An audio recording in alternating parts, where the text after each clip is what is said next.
Welcome to the Weird Sisters podcast, your source for Discworld discussion. My name is Manning, and I'm a contralto. Joining me is Danny, the soprano. Mezzo or meso? And Liz, who is going... Why do you have me listed as sacrificial alto? Don't worry about it. Our book this month is Masquerade, a tale of music, misery, and raunchy recipes. Because I am quite the fan of musicals myself, I was hoping for exactly what I got. Paper Faces on Parade. Yeah, this is when I actually looked at the description of the book because I had to buy this one. And so I was excited that we were going to get to see the witches again. I had to use the audiobook for a solid 2/3 of it, only it wasn't like... It was an old cassette audiobook, so like the recording had like end, side 9. I'm like, oh god. Flashbacks to my childhood. No. It was an authentic experience. It was. It's true to its time. The orchestra is warming up, so let's go into the trivia aria as composed by the Secret Extra Sister. Published in 1995 and coming in at over 85,000 words, Masquerade is the 18th Discworld novel and 5th in the Witches arc. It was translated into German in 1997, Dutch in 1999, and French in 2001. The 1999 audiobook, read by Nigel Planer, lasts 8 hours and 43 minutes, with a 2005 read by Tony Robinson, and abridged down to 3 hours and 16 minutes. It was definitely the 99 one that I was listening to. Masquerade was nominated for the 1996 Locus Award for Best Fantasy Novel. Stephen Briggs adapted the story for stage in 1998, and his adaptation formed the basis for the 2006 stage run in the Czech theater Divadlo v Dlouhé. Terry Pratchett himself attended the final performance of that show in 2011, even joining the actors on stage for the final bows. We open in Lancre, where the witches Nanny Ogg and Granny Weatherwax are meeting. Now that the junior witch Magrat has become queen, they're down to 2 members, which isn't enough for a proper coven. Nanny resolves to recruit a new girl, and remembers Agnes Nitt. For those who missed out on Lords and Ladies, Agnes was one of several wannabe witches tempted by the power of elves, but ultimately scared straight by Granny. Liz, I recall you mentioning that you wished she had gotten more time in that book. What do you think of her in this one? Yeah, I was really excited to see that she was getting to make another appearance because it very much felt like her story didn't necessarily end with the end of Lords and Ladies. I definitely think she starts to kind of disappear in the second half of the book, but I'm still glad she was there in the first place. Yeah, you make a good point there. I do agree with her disappearing act about midway through, but I'm glad that at least it did come back to her at the end, and she carried the plot rather nicely as opposed to previous books that we've covered where our protagonists were flat. Nanny pays a visit to the Nitt residence and learns that Agnes has left Lancre to pursue a career as a singer in Ankh-Morpork's opera house. The opera has recently come under the management of Mr. Seldom Bucket, former cheesemonger, and together with the musical director Mr. Salzella, he's auditioning several new singers. They're hesitant about hiring Agnes because they think that, not to mince words, she's too fat. But she impresses them by revealing that, like Ima Sumac and Freddie Mercury, she has a vocal range of yes. Yeah, there's a line mentioned somewhere in the beginning of the book where I think it's Granny Weatherwax ponders that magic can kind of go 2 ways. It can go into magic or it can go into music. And it seems Agnes kind of picked up on that second one there. I didn't recall her saying that it was specifically just magic or music. I thought it was more just like it can come out all sorts of ways, but I wouldn't be surprised if it was that. Yeah, it's been a minute since I read the beginning, so I might be a little fuzzy on the details there. So I am not entirely sure. Yeah, I think the power can express itself a multitude of ways, but whether it goes into magic or into music, it can't cross streams. bards would disagree.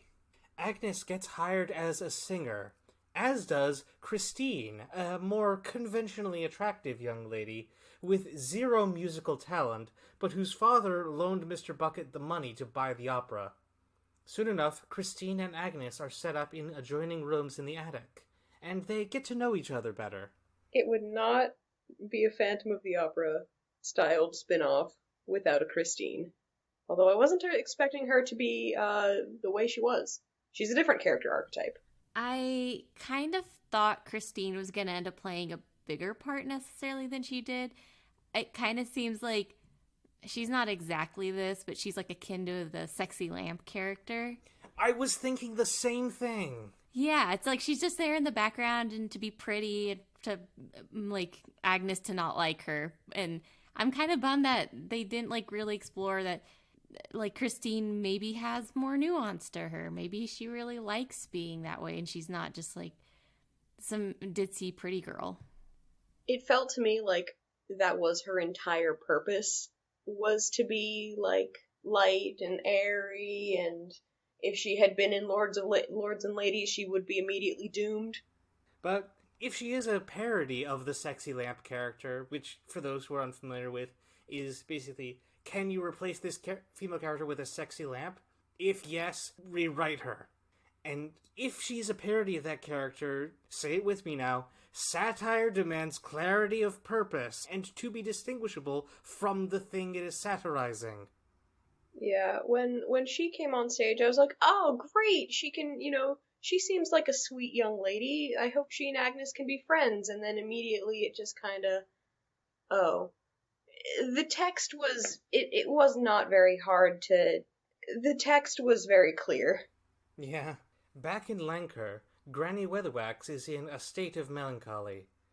She snaps out of it soon when she receives mail addressed to the Lancre Witch and discovers that Nanny Ogg has written a cookbook. Although that word might be more accurate if you replaced the second O with a C. They don't go, there's no explicit details, but it's made very clear that the cookbook is more of a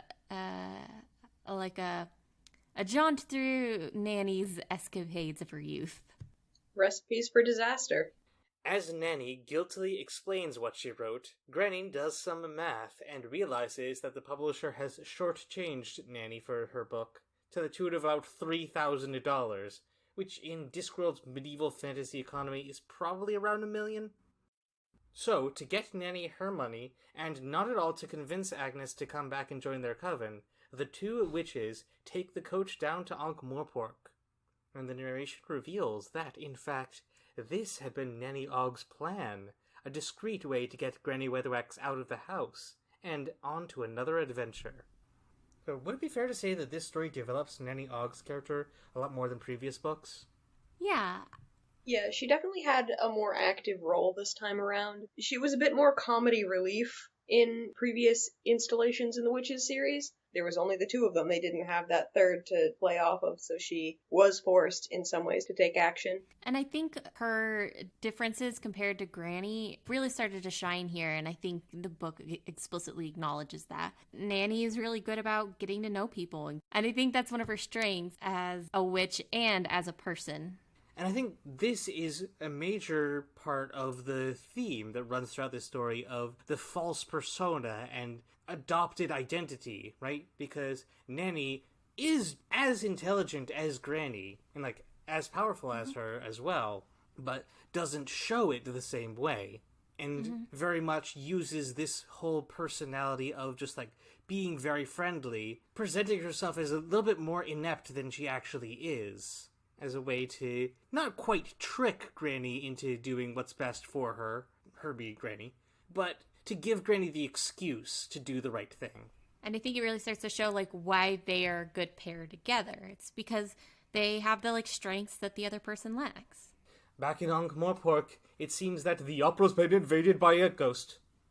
Mr. Salzella explains to Mr. Bucket that the entire industry is full of superstition, and in this company the ghost is a focal point for a lot of it.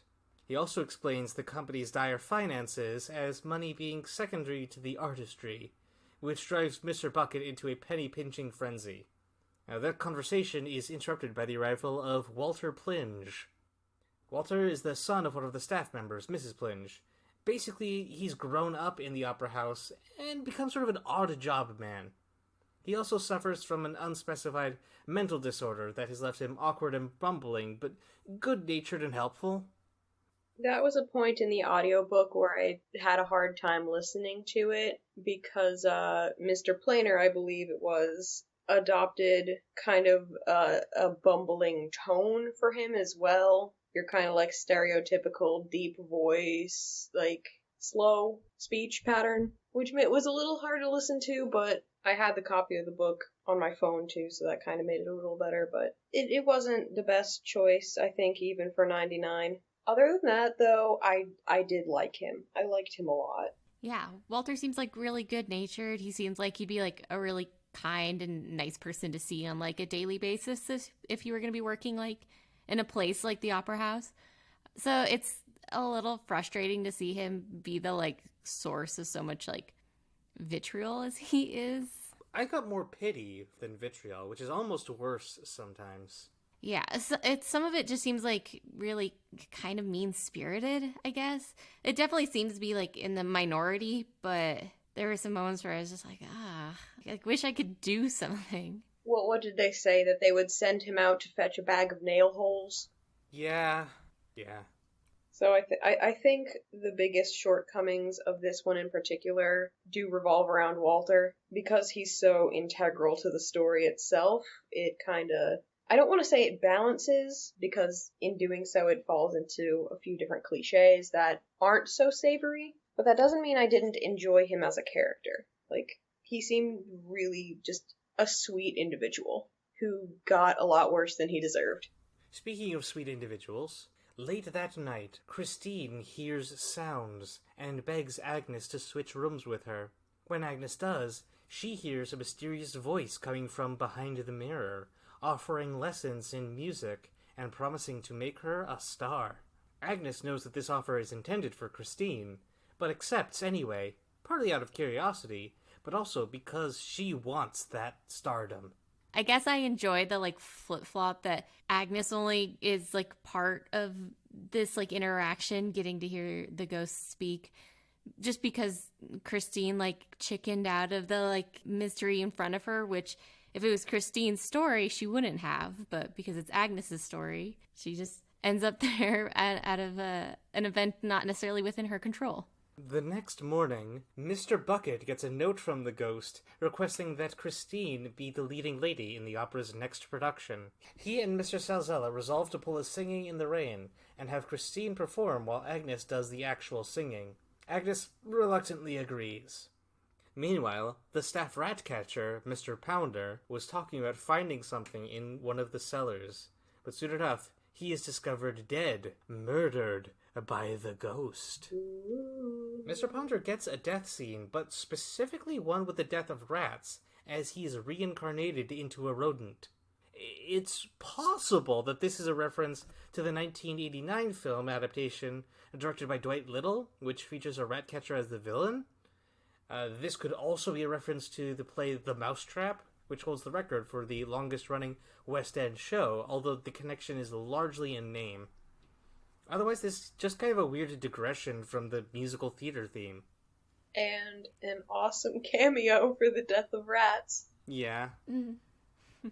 Out on the road from Lancre, Nanny Ogg's foul and foul-tempered cat, Grebo, ensures that the witches soon have the coach all to themselves, with the exception of a very large gentleman who spends most of the trip asleep. He wakes up when Nanny offers him some lunch, and gives them tickets to the opera as thanks, telling them that they have made a friend of Henry Slug, which is odd, because when they arrive in Ankh-Morpork, people seem convinced that his name is Enrico Basilica. It soon comes to light that this is his stage name, but it has grown into a full persona, and Henry Slug is trapped in the role. Again, with the theme of adopting fake identities. This is what happens when you let someone you are not become who your life is.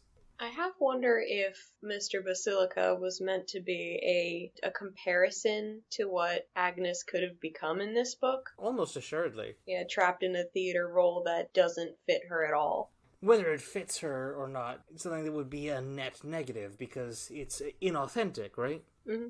Agnes continues to impersonate Christine for the ghost as she tries to find out who he really is. Her investigation leads her to Walter, but shortly thereafter she sees him and the ghost in too quick succession for them to be the same person. She also runs into Andre, the organist, but he seems too friendly to worry about. You suppose Andre's name is a reference to Andrew Lloyd Webber? I don't know, because we never found out his last name, so it couldn't have been a complete pun, I think, without it, but it very well might have been. Yeah, I think it's a definite possibility at least. Maybe it was one of those things that got set up in an earlier draft and then just was cut by the time it was actually sent to print. So, as Granny Weatherwax and Nanny Ogg contrive to get Nanny her royalties, they spend a night at the opera. Which, decent album. I believe that was the debut for Bohemian Rhapsody, so, Oh, I'm sorry, I'll read that again. They spend a night at the opera. They see Christine on the stage, but recognize Agnes as the singer, and resolve to do some meddling. In true witchy fashion. And once they have the $3,000, they meddle by giving Granny a full, lavish makeover so that she can pose as a member of the nobility and ingratiate herself with the opera management. I'm kind of glad that they picked Granny to become one Lady Esmeralda, because nobody else would have done a better job. I know, she can be so intimidating that it's like, yes, you are definitely of noble birth. I'm not gonna doubt this at all. I think Nanny's interactions with the staff of the Opera House get to really show where her strengths are. It's where we get to see, she gets to know people and, know their deepest truths and helps resolve their problems regardless of what they are. And if that means, just lending a shoulder to cry on or, giving some ointment to resolve some physical ailment, then Nanny's that person, and she's really, really good at it. It fits their dynamic really well that Nanny is the people person, so she fits in well with the getting what information they need from the staff, and then Granny has her own method of learning what she needs to know that meshes in with the high society. I'm going to judge you from a distance and figure out how much money you have by what you're wearing, etc., etc. She just does it by talking in her own way.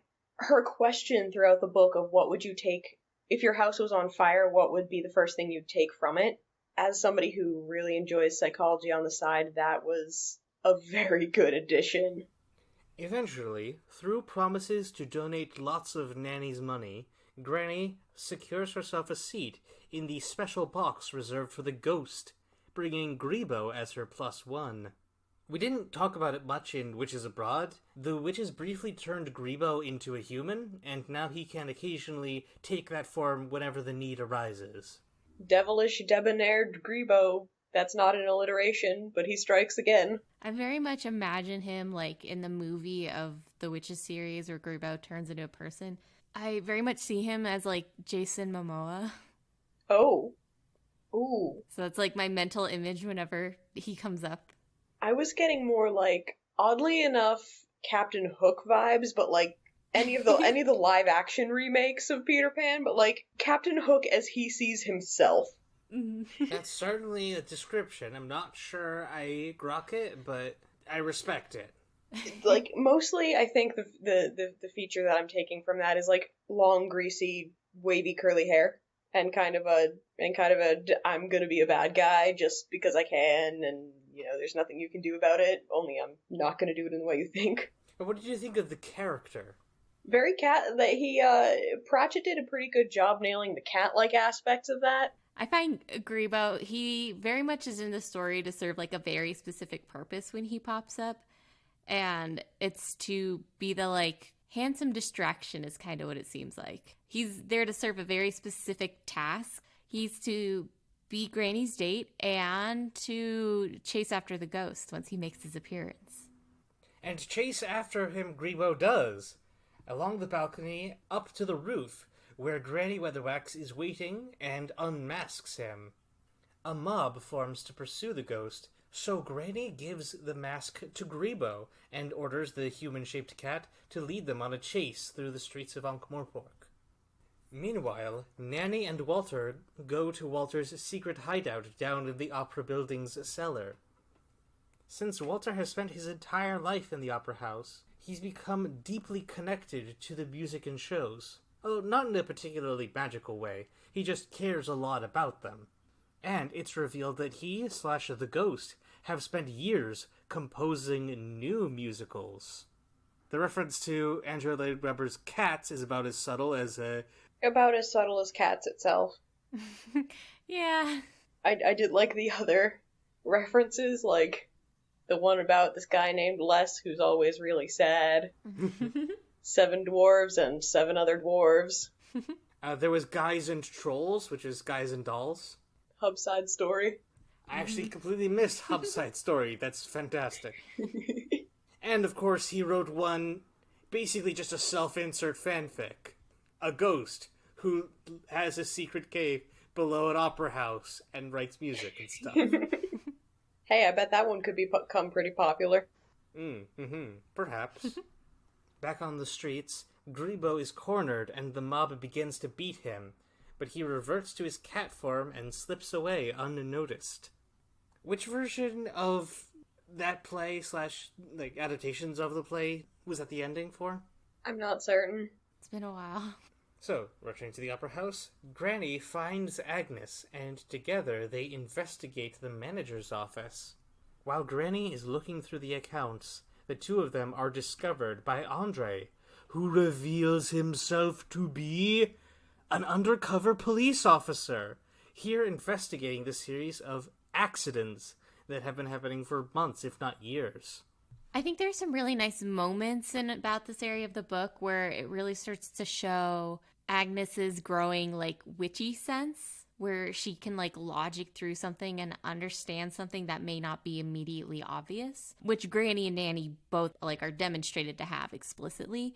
And then I think this scene shows where there's a difference between where Agnes is as a witch and where Granny Weatherwax is as a witch, who disappears almost literally into the background, although she kind of denies that. Actually, I forgot to mention, Walter's the ghost. That isn't especially subtle. It gets revealed about around the halfway point, I'd say. They all but state it and then try to misdirect you by saying, oh, well, he can't be because of this. Yeah, but then you see Walter, put on the mask and become the ghost. It's clear that there's more of a psychological transformation than a physical one. Mm-hmm. Just in case that wasn't clear to anybody. Because, it mentions that him growing several inches taller, but it's probably just the result of, posture and everything. Although, it's a fantasy world, so it could be magic. So, Andre knows Walter didn't commit the murders, and he had been suspicious of Mr. Salzella, but then he saw him and the ghost at the same time. But then Granny Weatherwax points out, what if more than one ghost? As you do. Nanny Ogg, having found a massive stash of money in the cellars, returns backstage and confronts Mr. Salzella, but he escaped. Agnes, Andre, and Granny realize there's only one way he could be hiding. On stage, in costume. As Enrico Basilica takes the stage for the climactic duet, our heroes all rush on there and begin unmasking the actors. With the show in shambles, Mr. Bucket is practically reduced to tears. So much so that he barely registers what it means when a concussed Henry Slug emerges from his dressing room. That was pretty funny. Mm-hmm. I had to read it aloud, the whole part about Nanny being a ballerina. Mm-hmm. Something about instead of, gracefully shimmering and gliding across the stage, her boots were more like a tap dancer trying not to fall into a sink. Mm-hmm. Oh, man. I can't remember exactly who says it, but I know that at one point when they're all on stage trying to unmask everybody, one of our group of heroes says to one of the actors on stage that they're doing the final scene now, and so that they all need to start taking their masks off. And the actor just goes, oh, okay, seems weird choice, but sure. They never tell us anything anyway. Might as well. Yeah. I think that was Agnes. Yes, maybe that was my gut thought, but I wasn't entirely sure. I do love a comedic climax. So, Agnes and Andre confront Basilica, revealing him to be Mr. Salzella in disguise. But beneath the stage, Granny Weatherwax finds Walter and returns his mask so that the ghost can have his confrontation with the man who wants to destroy his home. Mr. Salzella, armed with a real sword, takes Christine hostage. He reveals how much he hates opera, and in fact, he's been stealing money from the company for years. The ghost takes the stage to fight Mr. Salzella, but is overpowered and unmasked. Then Granny arrives through a trap door and has Agnes give Walter a headology mask, letting him fully assume his ghost persona and defeat Mr. Salzella with pure operatic style. Salzella's whole rant at the end. Classic. Mr. Salzella's death scene is pretty funny because Nanny keeps going, "Is it over yet?" And Granny just is like, "No, I don't think so." And Agnes is just like, but he's not, what? And so I was just like, he didn't even get hit. And it always takes people so long to die in opera. And then he kicks it. Pointing out just that Walter fights with a prop sword and stabs Salzella through the heart, but actually just like sort of tucks it into his arm, like they do in opera. And that kills him somehow, because he's too lost in the style, despite claiming to be above it. Mm-hmm. Yeah, I think it's a nice return to the like idea that pops up a lot in the Discworld books about like how stories are these powerful things that can kind of have a life and magic of their own. Absolutely. And didn't they say something at the beginning, like one of the reasons why Granny hates theater in general is because it's lies that are too close to her own method of magic. And as an aside to that, it mentioned that love and hate are two sides of the same coin. So he says he hates it, but really he's drawn to it and loves it in a different fashion, so much so that that's what became his undoing. Thematic continuity, we love to see it. With Salzella defeated and Walter a new man, the opera is nearly over. But Agnes realizes that all the concern is being directed towards the conveniently fainted Christine, and that her talent will never be truly appreciated. Granny Weatherwax and Nanny Ogg comfort Agnes, saying that if she's feeling angry, then she'd better let it out. So Agnes releases a magnificent scream that nearly destroys the opera house, and with that, it's over. The unspoken "it isn't over till the fat lady sings" insert I was comment wondering here. if you were going to elucidate that. Yep. I didn't know if I should because like I was reading it and I was like, I see. And opera and theater are not exactly like the most subtle things in and of themselves. So if it's going to happen anywhere, this feels like a good book for it to happen in. Nanny and Granny head back to Lancre. As Granny is doing some housework, Agnes comes to meet her. They talk for a while about identity and the future. And eventually Agnes agrees to join the coven. What did you think of Granny's name that she had tried to adopt at one point? Oh, what was it again? I forgot. It had a bunch of syllables. It did. Mine is like on the page break, so I like kind of looked at it a couple times when I'm not entirely sure what to do with that. Endemonidia. Certainly a name. Yeah, that's a lot of syllables. Especially for someone who's already given the name Esmeralda. Yeah, it's like you already got a good name. You know how many goths would kill to be named Esmeralda? Oh, yeah. At least 3. It's a good name. I also appreciate Granny's vulnerability, though, in, like, admitting that, you know, Agnes is not alone in, like, wanting to change her name and be somebody else. Like, everybody goes through that, is kind of what Granny's saying. Yeah, I don't think we mentioned, actually, that Agnes has adopted the name Perdicia. You know what? I've been that sort of thing. In high school, I had a thing when I was wearing hats all the time. Like, we all try to carve out identities in kind of superficial ways. Yeah, it's part of, like, growing up, I think, is just trying to figure out who you are. So sometimes you try to, like, pretend to be somebody else. And in that process, you learn a little bit more about yourself. Yeah, I wore the most boring hoodies throughout all middle school and high school. Just my sort of like identity was I'm trying to lay low persona, and yeah, it's like graduation hit, and then all of a sudden I still wear hoodies and jackets, but they're more colorful now and comfy and cuter, and I'm cuter. Yes, you're very cute. Yes, but now I act it, so yeah. So, with the Lancre Witches back up to 3, that is the end of the Masquerade. It's all about changing as a person and growing. So, overall, what did you think? Good.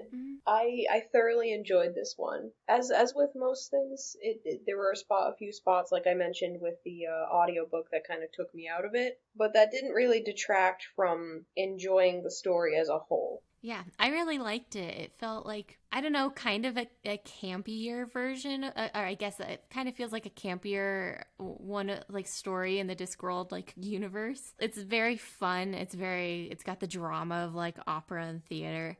Who else here was, like, a musical theater drama chorus kid? I mean, not really by choice. My high school, we did like an all-school annual production. And like part of why I identify with Agnes a lot is that I got like passed over for roles because I didn't really have the right look. Like we had one handsome guy in the school and he got a lot of good roles. Yeah, I wasn't so much involved in like the theater program. Like I was in the theater for a hot minute and like did some of the behind the scenes stuff, but the theater teacher had a vendetta against the marching band, of which I was a part of. Oh, no. So I didn't commit too much because I knew I didn't stand a chance at doing anything more than just like painting some scenery. I was in and out of it. Like I mentioned in Discord, I was in my school's chorus for a total 6 years, 4 high school, 2 middle school. And there was too much drama to be in the drama club, but I did get a few kind of side roles in a few things. Probably the top of my career was being a blind chauffeur. Okay. A little bit salty that they wouldn't let me cross-dress for one role, but it is what it is. One thing I wanted to talk about in the discussion, the summary might have made this story sound a lot more complex than it really is. Beneath the tangled layer of identities and motivations, it's pretty simple. Agnes leaves home in pursuit of her dream, finds a mystery centered around this guy with a problem, unravels the mystery, solving the problem, and returns home with a new outlook. Yes, she does kind of vanish a little bit, around the 2/3 mark, but she's still there, even though Walter becomes a very prominent, what was the term? Deuteragonist? I think so.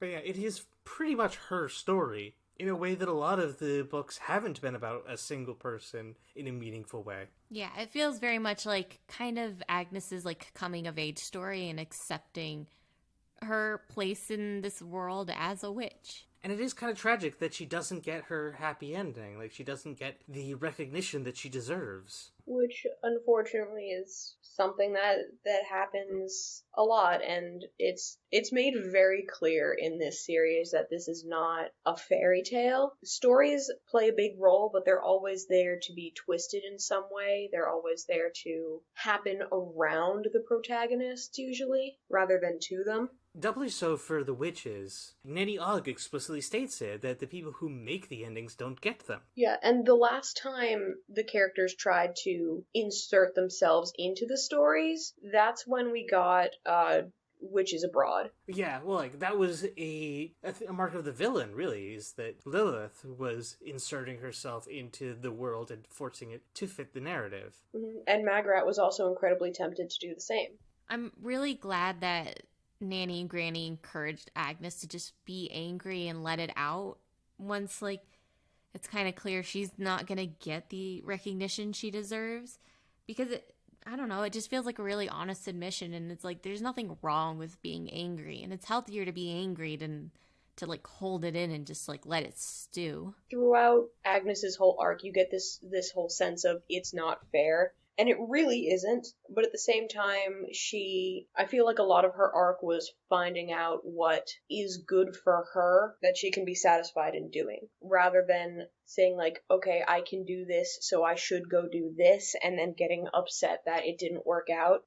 I'm not exactly a fan of how that came about, but I know that Agnes's ending for this book was probably the best one for her character. Probably the healthiest for her. Yeah. If she had chosen to stay at the opera, because she did really have a choice. Obviously, she didn't get the choice between being the prima donna and a witch, but she did get the choice between staying in the theater and being a witch. And, like, staying in the theater would have probably just led to her being the unrecognized voice for the rest of her career, really. Mm-hmm. And, like, that's not a life. It's being relegated to just what people can use of you.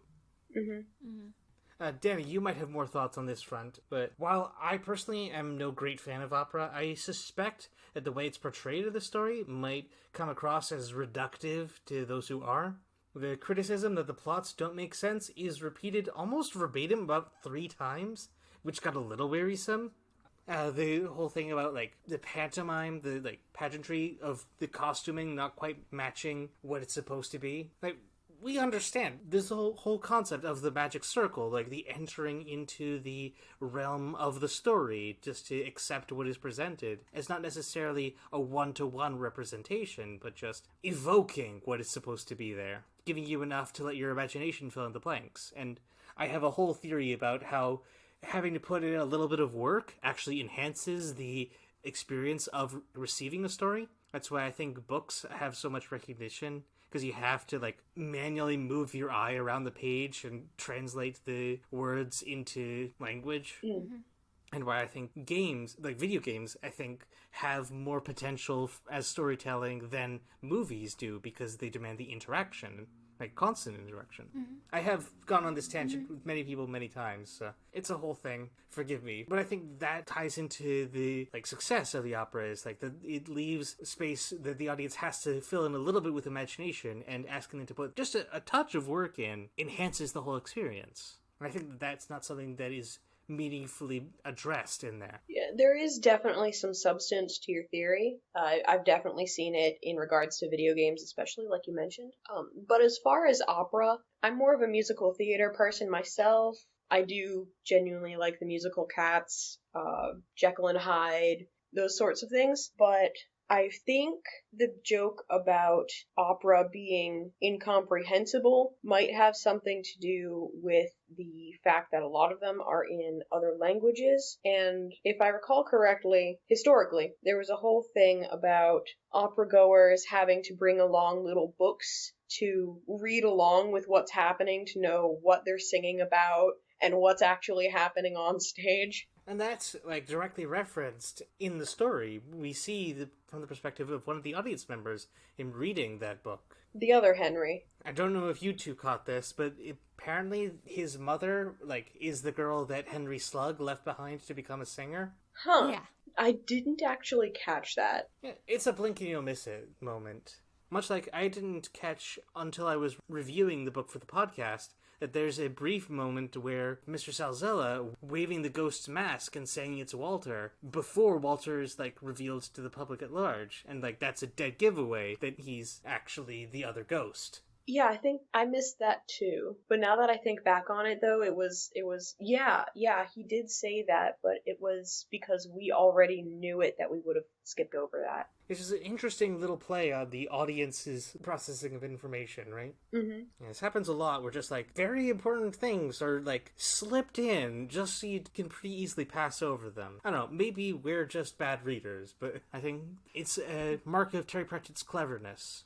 For me, a lot of what happened to Agnes did kind of hit home for reasons I know we've talked about in the past, but I really followed her upset, especially with Granny, towards the end about how, like, she was making choices for herself. She wanted to go leave to join the opera and, like, make something of her singing because that's basically what she felt was all she had, because she had this inherent resentment about how people viewed her because all they could do was look at her and not listen to her and know her. That anger that she had about all of that, and her decision to join the witches didn't feel so right at the end. Like, at the start of the book, I was like, oh yeah, no, she should definitely join the witches, because I remembered her from Lords and Ladies, and, like, she has the potential. She could really be good. I think she could fit in with the other two and make it a fun trio again.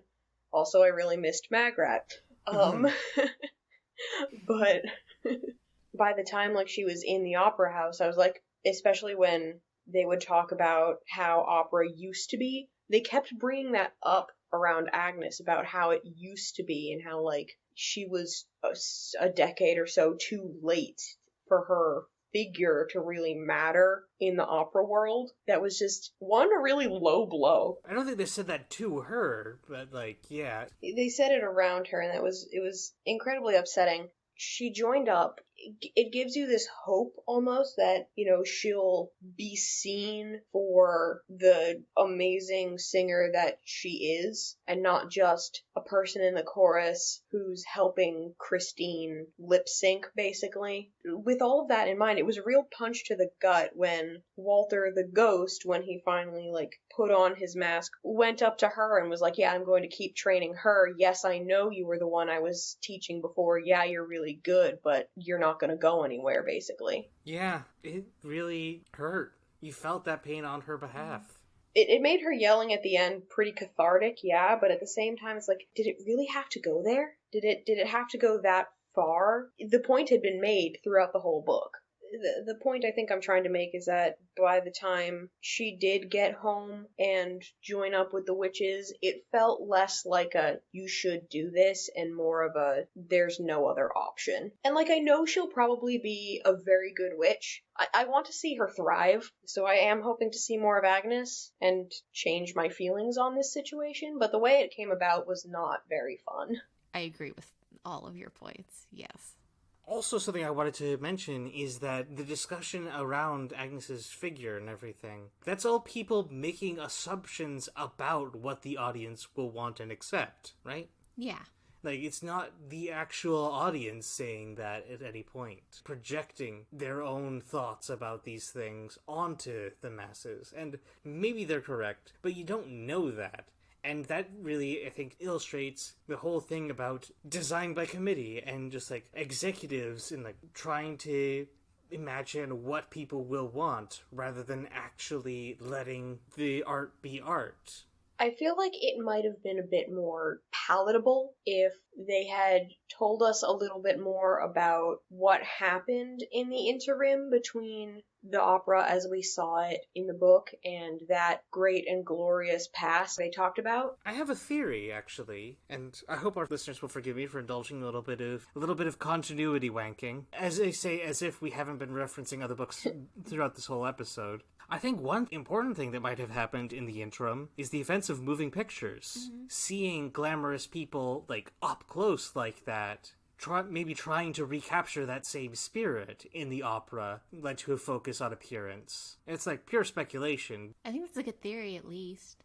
Moving on. Some things I want to talk about Walter specifically that I didn't put in the trivia section because it would have been spoilers. Walter is specifically named after the real-life pseudonym for various actors, traditionally in British theatre, whenever the credits need a name but can't put in one for the actor. American theater traditionally uses George Spelvin the same way, while Hollywood has Alan Smithy. Appropriately enough, the Imperial College Union Concert Hall in London credits a Sir Walter Plinge as their resident ghost. And apocryphally, the real Walter Plinge was the owner of a pub where a lot of actors would get drunk after shows, but there's no evidence to support that claim. The character of Walter in this story is specifically based on Frank Spencer, the comically inept protagonist of the British sitcom Some Mothers Do Have 'Em, played by Michael Crawford, who went on to play the title character in the Andrew Lloyd Webber musical. I'll give you 3 guesses which one, and it's not Jesus Christ Superstar. I guess I appreciate that exploration of the idea that sometimes masks are not physical things. Sometimes they're just what you imagine, which is part of why the whole invisible mask thing works, is because Walter believes that persona. And so he can embrace it even if there isn't a physical mask. Oh, actually, something I wanted to go back to on the subject of figures. Henry Slug is very fat, but people accept him, and that very much is a demonstration of the double standard for beauty in men and women, especially in performance. And it's just like, you're right, but did you have to put it in fantasy? Yeah, and, like, okay, I didn't even pick up on that. They're just like, oh yeah, he's a large man. oh yeah, he sings. I'm like, oh, okay, so he's a large man and he sings. But then at the same time with Agnes, it's just like, oh yeah, she's fat and she's never going to get anywhere because she's fat in opera, and that's not what they want. Yeah. Because girls have to be sexy. Yeah. Also, just like Henry Slug and Agnes both being fat, did you two get any sort of sense of like body shaming from this? Because like Henry Slug is like very much food obsessed, which is like not great. I didn't really get that aspect of it. I'm sure it's definitely one that can be picked up on. I mostly chalked up his whole food thing was because he's been so limited in his diet for so long. Yeah, and absolutely that's a major part of it. So he's like, finally, food that I like. But then at the same, I definitely see where you're coming from. Like, why did the thing that he had this whole element of his character, like, revolved around, why did it have to be food when he's a fat man? I kind of picked up on it a couple points in the story where it kind of felt like maybe, and I don't know if this is exclusive to Enrico or if it applies to both him and Agnes, where it kind of feels like them being fat is kind of a punchline, even if it never like really lands. So it doesn't entirely feel like all good to me, I guess. I think the extent of the jokes being made about Agnes being fat is Christine, like when the breakfast scene just after Agnes has her first lesson with the ghost, like she's having like ham and eggs and Christine is having like a celery stick for breakfast, and she makes a comment that seems like perfectly sincere that Agnes can eat anything, and I was like, it feels like a punch to the gut for Agnes, but actually I think this sort of leads into what I wanted to talk about with Christine, so we might as well jump into that if you don't mind. Yeah. Alright, so for me, the central question around Christine is she faking it? In this whole story about personas and masks and identity, she and Mr. Bucket are the only two people who don't deliberately adopt disguises of some sort. But Agnes notices how Christine seems to have a special skill for things like fainting in a glamorous manner that puts her out of harm's way without injuring or dirtying herself. Is Christine actually smarter than she looks, or is Agnes letting her jealousy cloud her judgment? Following the is she smarter, does she know she's smarter?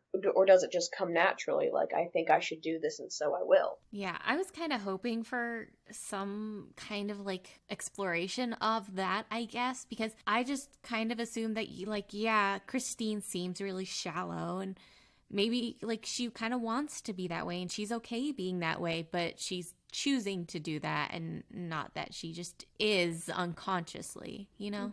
I think best case scenario for Christine in this story is that she is unable to give up whatever persona she has put on because she knows she can make it in opera. And yes, like, she genuinely is enamored with the stage, but at the same time, she might genuinely be putting something on because that's the only way she knows she'll get far, is to be the subject of everyone's attention. Is she just following that same route and being more successful at it than somebody who's already been there for a while? And there's also a different other option, is that maybe she, like Henry Slug, has adopted a role, but unlike him, she's completely lost to the role and, like, only knows this way of being. Maybe she's jealous of Agnes herself for, like, having options, but, like, doesn't feel like she has any. Her plotline and the story as a whole would have benefited from a post-climax scene where she and Agnes get a chance to talk, and we get a glimmer more insight into Christine's deal. Yeah, like when, say, Agnes is leaving the theater and saying goodbye to everyone, maybe she and Christine have a little talk. But the other factor that might have a hand in is Christine faking or not is, does she know that she only made it into the show because of her father, I believe's money? That's a good question. And again, we don't know because Christine kind of gets dropped as a sexy lamp.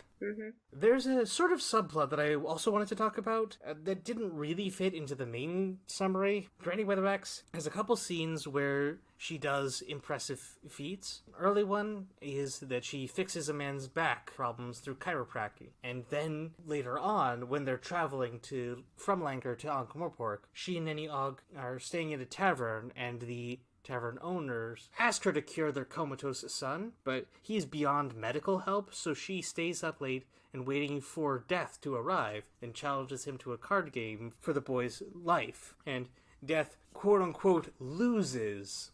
And then she does him a solid by fixing his arm with more chiropractic. Like, what would be the third beat in this arc is that she catches Salzella's blade in her hand, and what seems to be that she's made herself indestructible, but actually she's just delayed getting the injury until she gets home, which is a cool bit of subtle witchy magic.